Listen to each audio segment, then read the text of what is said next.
August 9th, 1965. A man sits before a television camera and weeps. His name is Lee Kuan Yew. He's 41 years old, and he's about to tell his people something impossible to accept. Singapore has just been expelled from Malaysia. Not independence, not separation, expelled. Kicked out, like a tenant who can't pay rent. Lee tries to speak. His voice cracks. He pauses, tries again. The tears come. On national television, the Prime Minister of a newborn country breaks down. "For me, it is a moment of anguish," he says, struggling through tears. "All my life, my whole adult life, I believed in merger and the unity of these two territories." He's not crying because he's sad. He's crying because he knows what everyone watching knows. Singapore is doomed. Let me paint you a picture of Singapore in August 1965. And I'm not exaggerating any of this. An island, 580 square kilometers, smaller than New York City. 2 million people crammed into slums and shanty towns. 60% unemployment. No army, no navy, no air force. But wait, it gets worse. No natural resources, not a drop of oil. No minerals worth mining, no farmland to speak of. Singapore imports everything: food, water, energy, everything. Speaking of water, here's the kicker. Malaysia controls Singapore's water supply. They can turn off the tap anytime they want. And Singapore? It has maybe 3 days of reserve water. 3 days before people start dying of thirst. The neighborhoods are powder kegs. Chinese, Malays, and Indians live in separate communities, deeply suspicious of each other. Race riots had killed dozens just months earlier. Blood was still fresh in people's memories. And the neighbors? Indonesia to the south is actively hostile. Their president, Sukarno, literally called Singapore a poisonous shrimp between two stones. Malaysia to the north just kicked Singapore out and wanted to fail as punishment for daring to challenge Malay dominance. Oh, and communism is spreading across Southeast Asia like wildfire. Vietnam is in full war. Communist insurgents are fighting in Malaysia, Thailand, Indonesia. Singapore has communist sympathizers inside its borders, ready to destabilize the island the moment it shows weakness. Every foreign policy expert, every economist, every diplomat looks at Singapore and sees the same thing: a failed state waiting to happen. The British High Commissioner tells Lee privately, "You'll come crawling back to Malaysia within months." Lee Kuan Yew knows he has two choices: figure out the impossible or watch his people starve. Fast forward 50 years. Singapore's GDP per capita is $55,000, higher than Britain, Japan, or France. By 2024, it's $88,000. Higher than the United States, higher than Switzerland. The richest country on the planet by most measures. It's the world's busiest port, a global financial center managing trillions of dollars. Home to the world's best airport, 12 years running. The cleanest city on Earth, the safest. One of the best education systems ever measured. From swamp to superpower in one generation. One lifetime. How? How do you turn nothing into everything when every rule of economics says you should fail?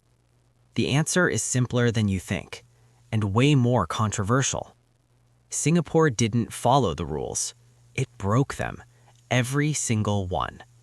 This is the story of the most successful social experiment in human history. The island that became a corporation. The nation that ran like a startup. And the brilliant, ruthless genius who built paradise at a price most democracies would never pay. Let's rewind. Way back. Because Singapore's story doesn't start in 1965. It starts 146 years earlier, with pirates, opium, and the British Empire's insatiable appetite for trade. Singapore is a sleepy fishing village. malaria-infested swamps, dense jungle. About 120 Malay fishermen and their families living in wooden huts on stilts. That's it. Basically nothing. Then a British guy named Stamford Raffles shows up with a brilliant realization. Raffles looks at a map of Southeast Asia and sees something nobody else sees. Geography. Pure, unadulterated strategic geography. Every single trade route between China, India, and Europe passes through one narrow channel, the Strait of Malacca. And sitting right at the south tip of that strait, like a toll booth on the world's busiest highway, is Singapore. Think of it this way. Imagine you own the only gas station on a highway that every truck in the world has to drive on. You don't need to make gasoline. You don't need farmland. You just need to be in the right place. That's Singapore. Raffles makes a deal with the local sultan. Britain gets Singapore. The sultan gets money and protection from his enemies. And just like that, a swamp becomes a British colony. The British do what they do best, build infrastructure. A deep water port, warehouses, administrative buildings. And because Singapore is declared a free port, no taxes on trade, merchants flood in from everywhere. Chinese immigrants escaping poverty, Indian laborers brought by the British, Malay traders, Arab merchants, Jewish businessmen, everyone. Singapore becomes Asia's great melting pot, a place where you could make money if you worked hard and kept your head down. By 1860, Singapore is booming. The British Empire's crown jewel in Asia. Rubber exports from Malaya flow through Singapore's port. Tin gets processed here. And let's be honest about this, a lot of opium. The British East India Company was essentially running a state-sponsored drug cartel, and Singapore was the distribution hub. But here's the thing about being a colonial trading post. You're rich because someone else allows it. The moment the empire falls, the party's over. And then comes World War II. February 8, 1942. The Japanese invade. The British, supremely confident in their fortress colony, expect to hold out for months. They surrender in 7 days. 7 days. It's one of the most humiliating defeats in British military history. Winston Churchill calls it the worst disaster and largest capitulation in British history. The myth of European invincibility, the idea that white colonial powers were unbeatable, shatters overnight. The Japanese occupation is brutal. They rename Singapore Sheon Tan, Light of the South. But there's no light. Mass executions of Chinese civilians. Forced labor, starvation, torture. Tens of thousands die. Some estimates say up to 40,000 Chinese Singaporeans were systematically murdered in what's known as the Suk Ching Massacre. When the war ends in 1945, Singapore is physically and psychologically devastated. The British come back, but everything has changed. The colonized people of Asia have seen the colonizers flee. They've seen them defeated, and now they're asking the uncomfortable question: why do we need them? Enter Lee Kuan Yew. Born September 16, 1923. Grandson of Chinese immigrants. His grandfather came to Singapore with nothing and built a modest fortune. Lee grows up speaking English at home, already marked as elite in colonial society. He's brilliant, top of his class. Studies at Raffles Institution, Singapore's best school. Then World War II hits. Lee is 18 when the Japanese invade. He survives the occupation doing black market translation work, watching Japanese soldiers terrorize his city, seeing the British Empire's protection revealed as a lie. After the war, Lee wins a scholarship to Cambridge, studies law, returns to Singapore in 1950 as a lawyer. And he's angry. Angry at the British for abandoning Singapore to the Japanese. Angry at the inequality, angry at the chaos and corruption.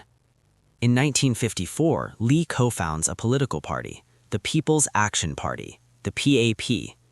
The name is deliberate, not Singapore Democratic Party or Liberal Party. Action. Results. No-nonsense governance. His pitch is elegant and simple. Singapore needs independence, but not messy, violent independence. Organized, efficient, pragmatic independence. A clean break, new rules, meritocracy instead of colonial favoritism or ethnic quotas. The message resonates.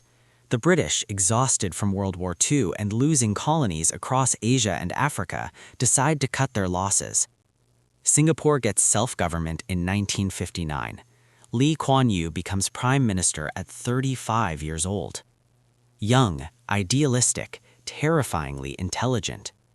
But there's a massive problem everyone sees immediately. Singapore can't survive alone. It's too small, too vulnerable. No resources, no hinterland, no defense. So Lee tries something radical: merge with Malaysia. In 1963, Singapore joins the Federation of Malaysia alongside Malaya, Sabah, and Sarawak. On paper, it makes perfect sense. Malaysia has land, natural resources, and rubber plantations. Singapore has the port, the banking infrastructure, and business expertise. Perfect partnership, right? Wrong. The problem is politics, ethnic politics. Malaysia's ruling party wants Malay dominance, politically, economically, culturally. Singapore's population is 75% Chinese. Lee Kuan Yew, a Chinese leader advocating for multiracial equality, is seen as a direct threat to Malay power. Tensions explode, race riots break out, political conflicts escalate. Malaysia's Prime Minister, Tunku Abdul Rahman, realizes Lee Kuan Yew will never back down. Lee is too ambitious, too popular, too dangerous. The solution? Get rid of Singapore entirely. August 9, 1965, Malaysia's parliament votes. Singapore is out, expelled from the Federation. And that brings us back to Lee, crying on television because he knows what's coming. Singapore is about to be tested in ways no country has been tested before. Okay, let's do an honest inventory of Singapore's situation on August 9, 1965, because when I say impossible, I mean it literally. Natural resources? Zero. Singapore has no oil, no gas, no coal, no minerals, no precious metals, no farmable land worth mentioning. The island is 60% rainforest and swamp. You can't eat swamp. Water? This is the big one. Singapore has no rivers, no lakes, no groundwater. Rain is the only source, and Malaysia controls the agreements that pipe water across the border.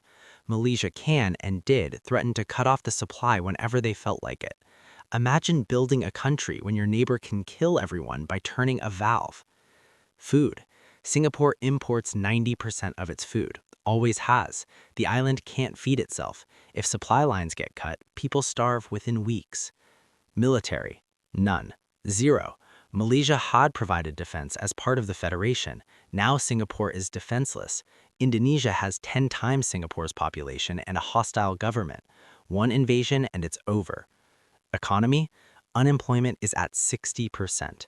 Most people work in the port, small trades, or manual labor. There's no industrial base, no tech sector, no manufacturing to speak of. Infrastructure? The housing situation is a nightmare. Most people live in kampongs, slum villages with no running water, no sewers, no electricity. Disease spreads like wildfire. Infant mortality is through the roof. Social cohesion. This is maybe the most dangerous problem.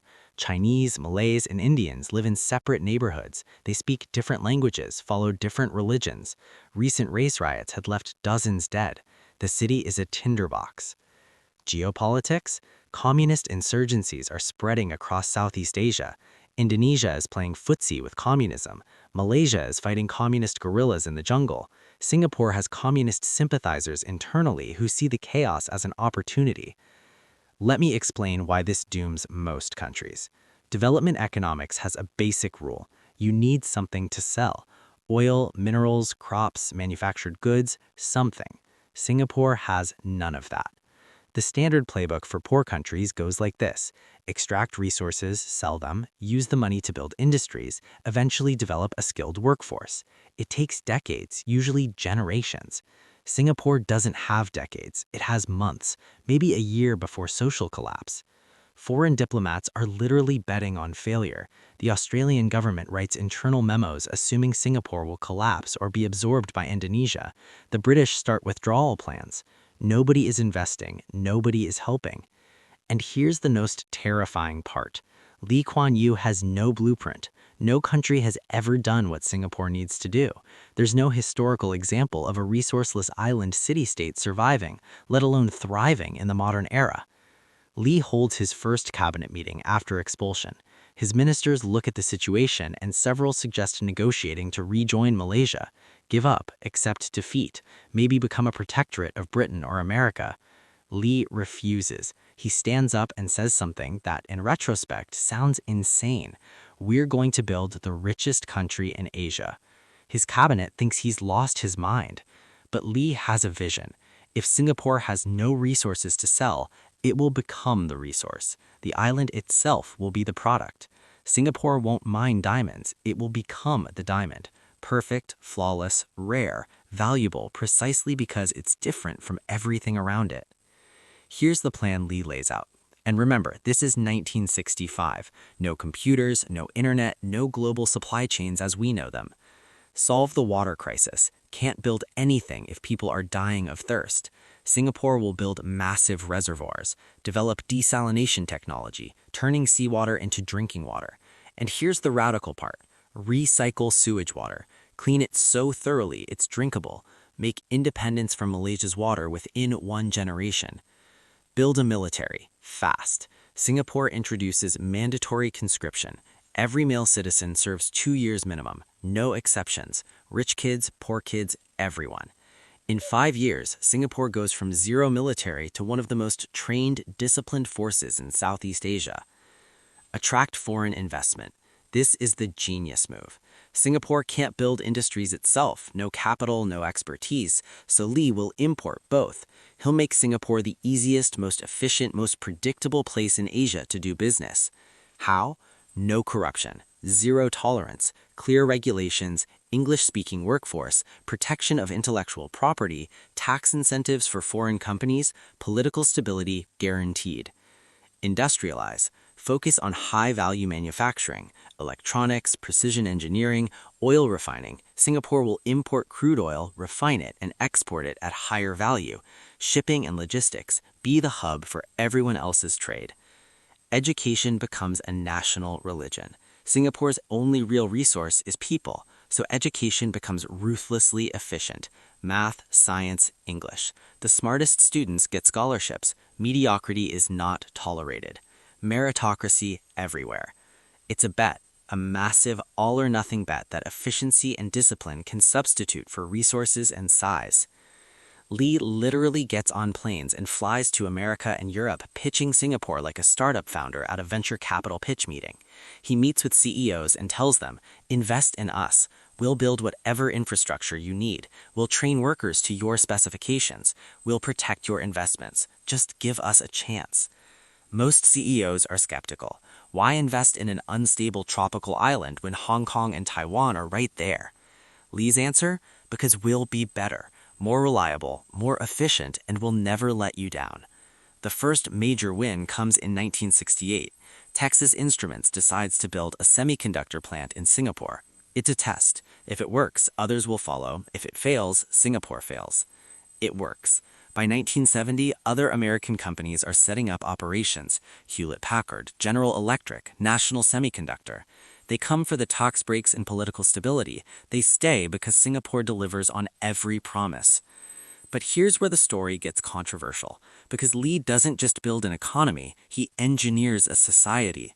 Lee Kuan Yew has a philosophy problem. And I mean that literally. He studied philosophy, not just economics or law. The question? Can democracy work in a poor, divided country with no margin for error? Lee's answer? No, at least not the messy, chaotic, gridlocked democracy he's seen in other developing nations. His logic goes like this. Poor countries can't afford trial and error. They can't afford corruption. They can't afford inefficiency. Singapore especially can't afford it. One major mistake and the country collapses. So Lee designs something different. Singapore will function like a corporation where he's the CEO, the government is the board of directors, and citizens are employees. And like any efficient corporation, there are rules, lots of rules. Let's start with the water crisis. Remember, this is existential. No water means no Singapore. Lee launches the most aggressive water independence program in history. First, build massive reservoirs everywhere. Marina Reservoir, Bedok Reservoir. Eventually, 2/3 of Singapore's land area is turned into water catchment zones. Second, desalination.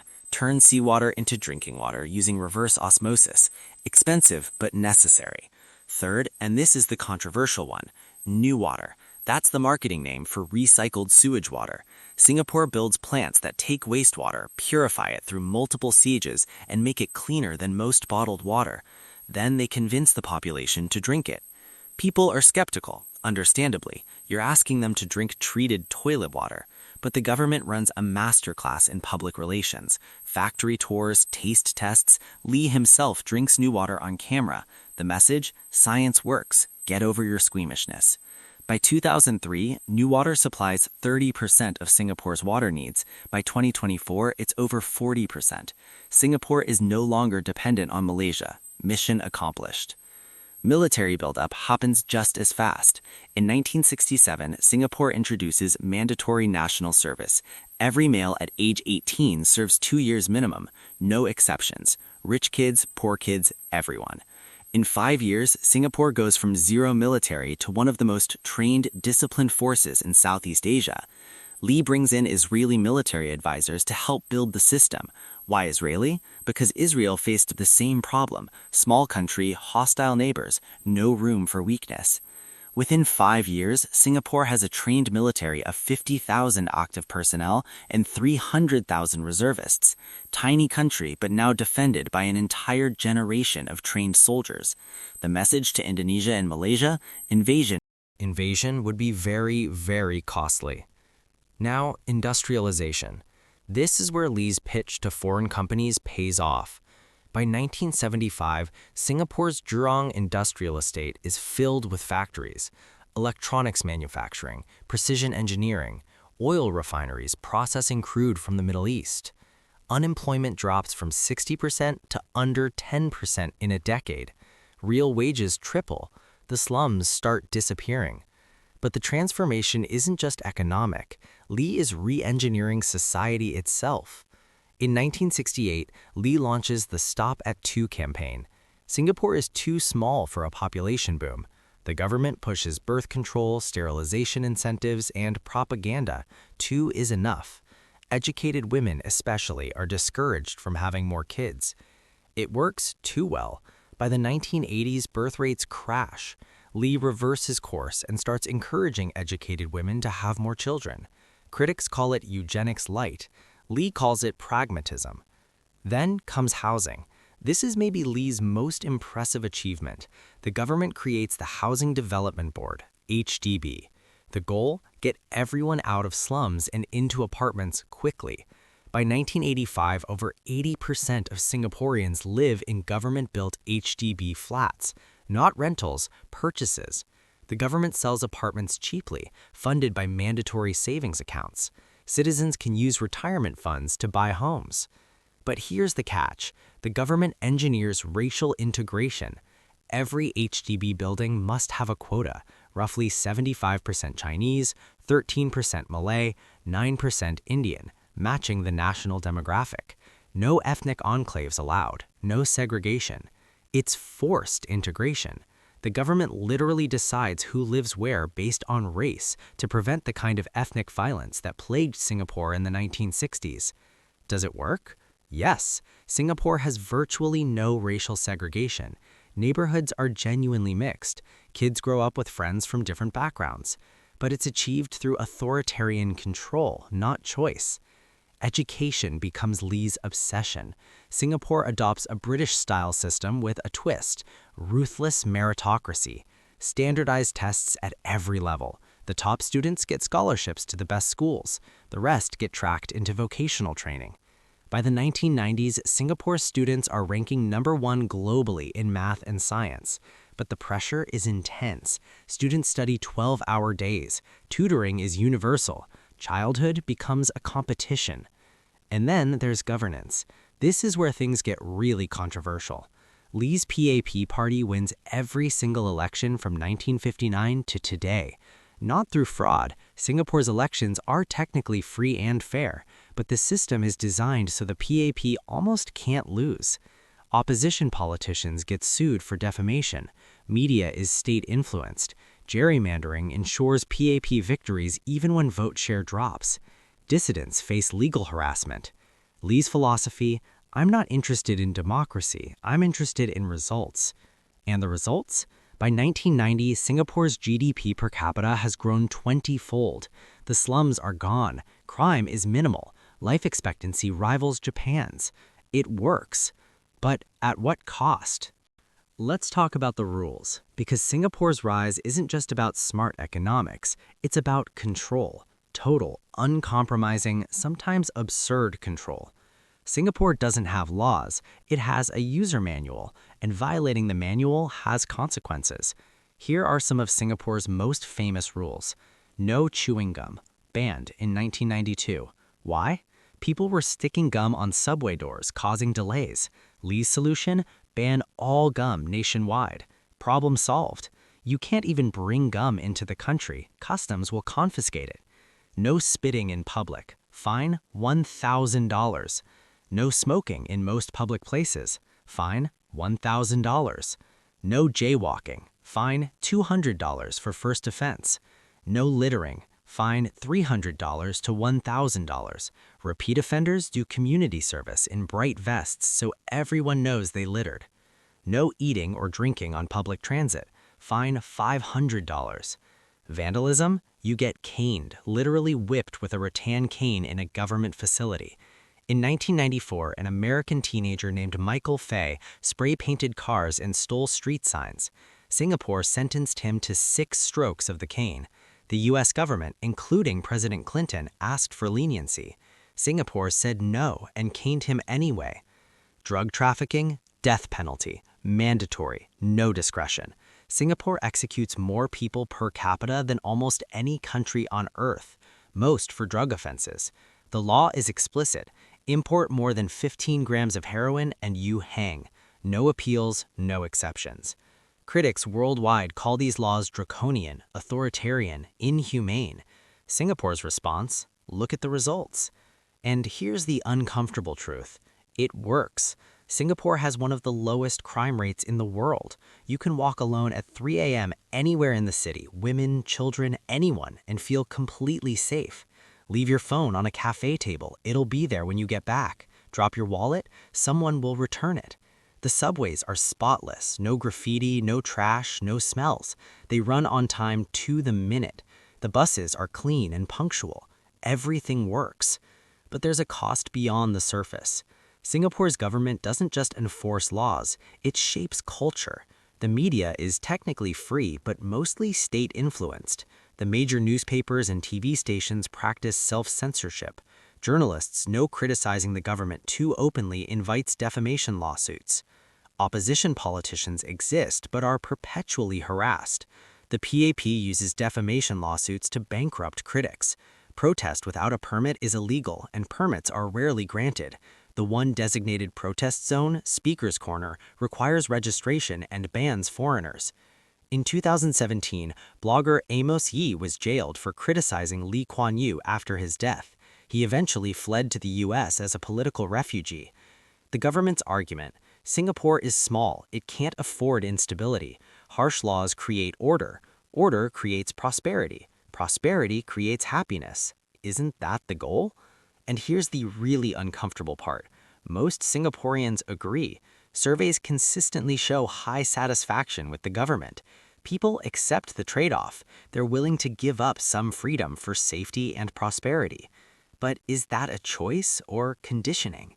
Lee's philosophy is explicit. He believes Asian values, collective good over individual rights, family over self, discipline over freedom, are superior to Western liberalism for developing nations.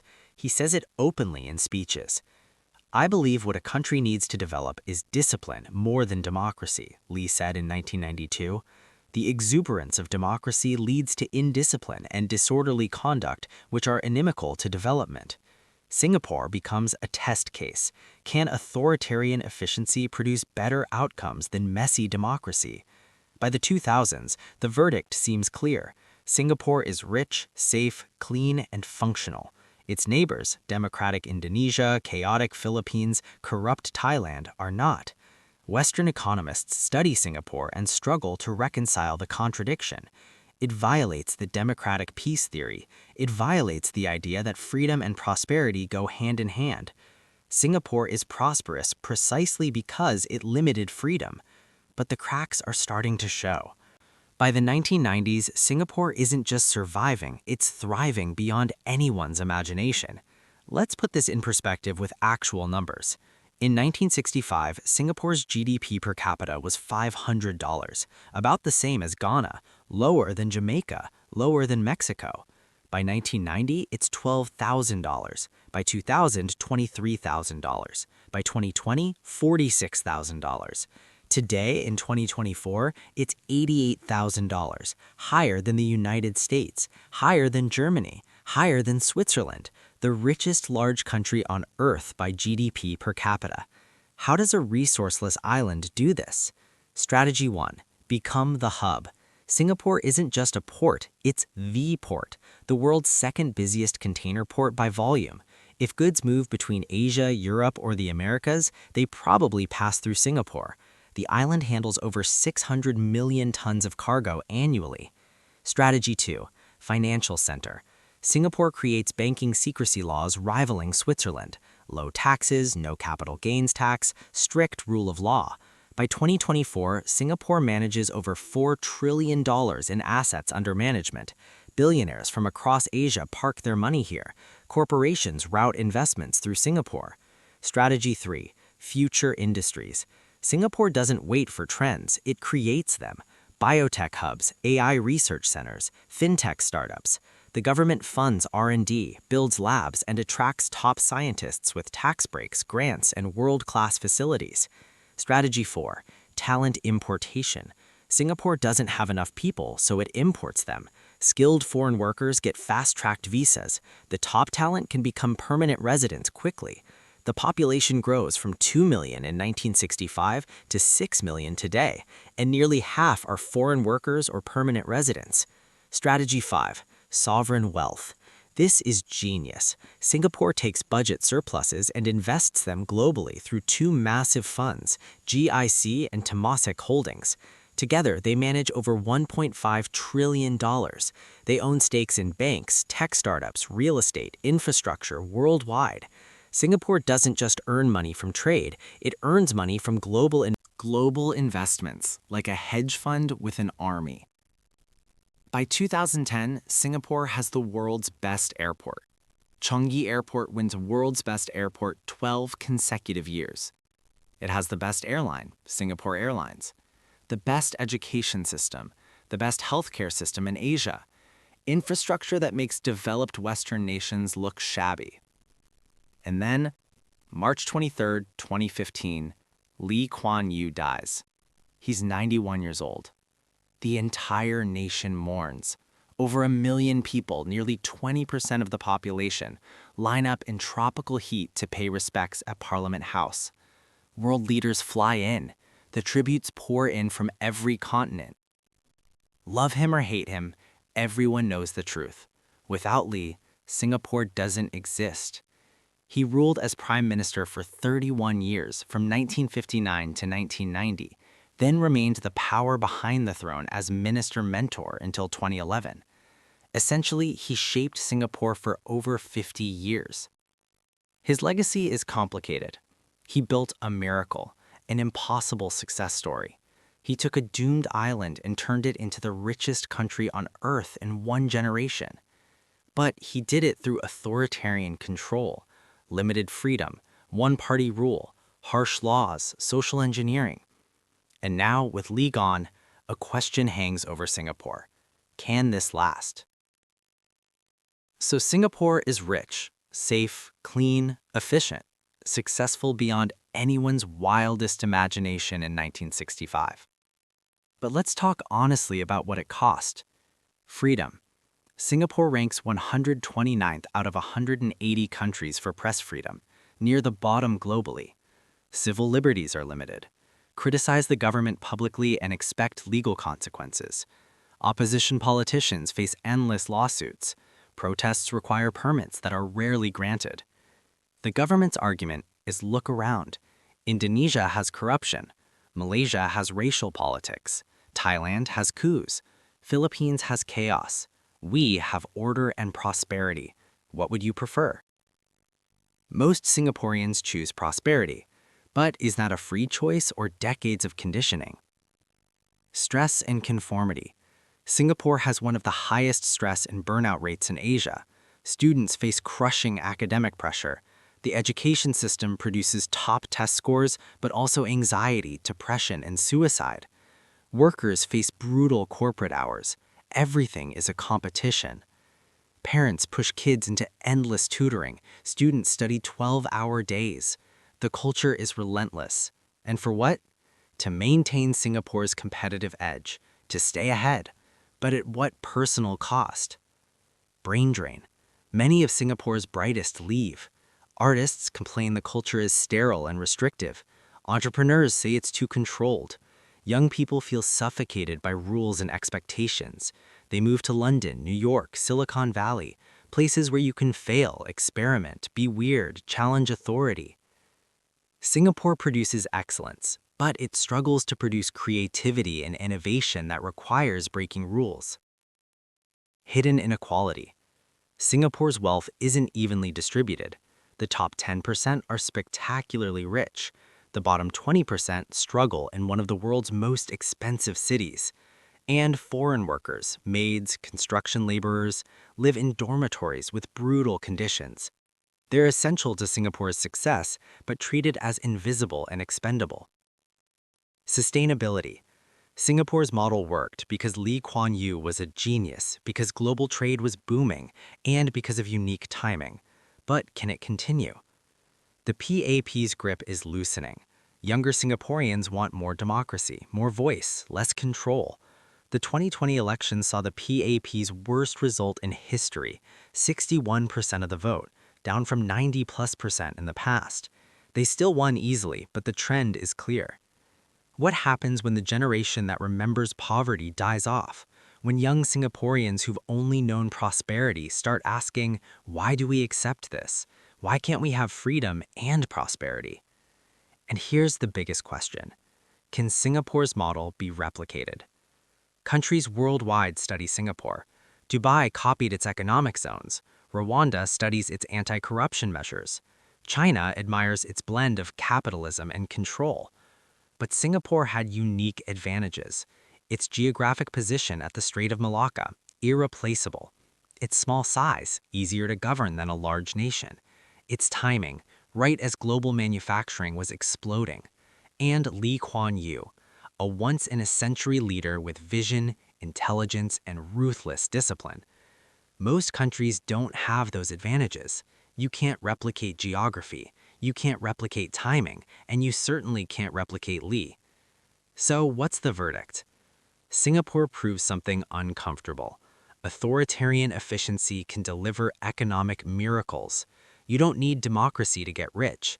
You don't need freedom to build prosperity. But it also proves those miracles have prices. And the question isn't just whether the price was worth it for Singapore's generation. The question is whether future generations will accept the same bargain. Lee Kuan Yew himself seemed to understand this.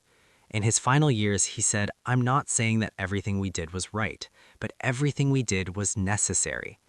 Necessary for survival, necessary for success, but was it necessary forever?" Singapore shouldn't exist. By every economic law, every historical precedent, it should have failed. No resources, no water, no land, surrounded by enemies, expelled and left to die. Instead, it became the richest country on earth. From a man crying on television in 1965 to a gleaming metropolis in 2024. From third world to first in one generation. It's the greatest economic miracle in modern history, a testament to human willpower, brilliant leadership, and ruthless pragmatism. But it's also a warning, because Singapore proves something. Authoritarian efficiency can deliver economic miracles. You don't need democracy to get rich. You don't need freedom to build prosperity. But that has prices. And the question isn't just whether the price was worth it for Singapore's generation. The question is whether future generations will accept the same bargain. And Singapore isn't just a country. It's a test case, a proof of concept, a glimpse of what happens when you optimize society like a corporation. And the most terrifying part is that it worked.